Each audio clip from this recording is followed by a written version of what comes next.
But the carry-on from those opposite suggests they believe it's still the 1980s and that they've just got their hands on their first Commodore 64.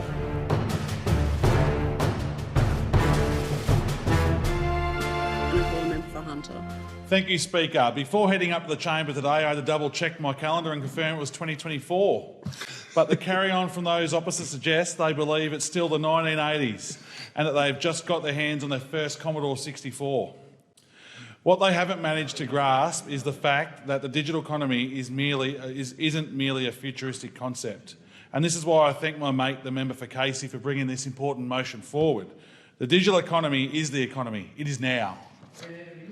And Speaker, the more they keep talking about this, the more they avoid changing, and it just makes them look more and more embarrassing. It's simples. Every part of the economy and the world that we live in is driven by digital technology, commerce and data. Speaker, as a government we know this, and that's why we are continuing to invest in an inclusive, sustainable economy supported by technologies.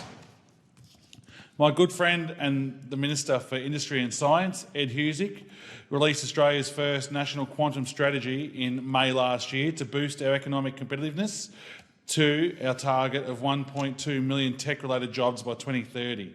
Australia has been a global pioneer in cutting-edge quantum research for decades. We are using a thriving quantum industry to boost our economic competitiveness and help solve our biggest national challenges. We finally have a government that is setting Australia up to be a success, and we are well on track. And Speaker, we are already seeing how quantum sensing equipment is making a huge difference for industry. In time, quantum computing will unleash incredible computing power that can hugely outperform traditional computing. Quantum industries are on track to create 19,400 direct jobs with $5.9 billion of revenue by 2045. Quantum technology uses the study of the smallest building blocks in nature, subatomic particles, to help solve some of the biggest challenges we face, such as cutting the time and cost for developing new medicines, helping the transition to net zero with more efficient battery storage, and safeguarding cyber infrastructure.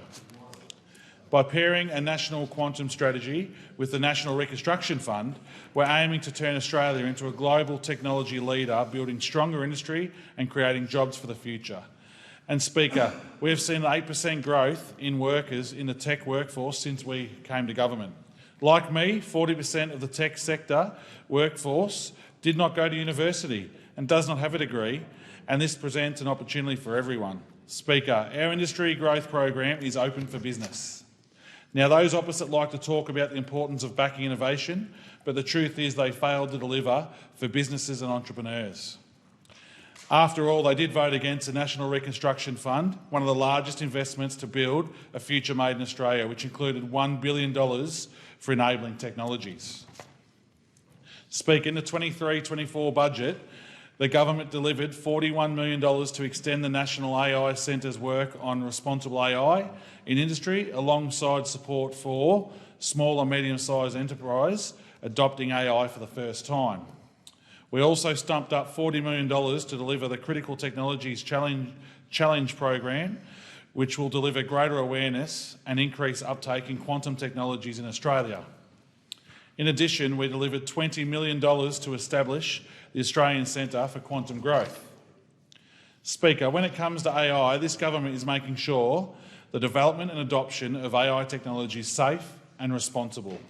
AI presents a great opportunity to drive economic growth and productivity across the Australian economy, and we all want Australians to benefit from it. But we understand the need for strong safeguards to oversee high-risk AI advancements.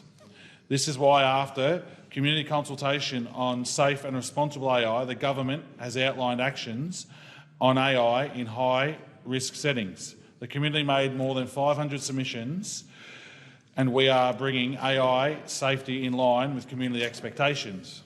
We developed a voluntary AI safety standard with the industry and consider options for watermarking and labelling for all AI-generated content.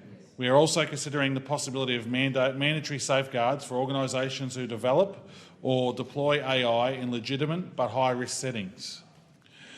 We will continue to build domestic AI capacity across industry and government. Speaker, those opposite talk a big game when it comes to technology and most other things as well, may I say.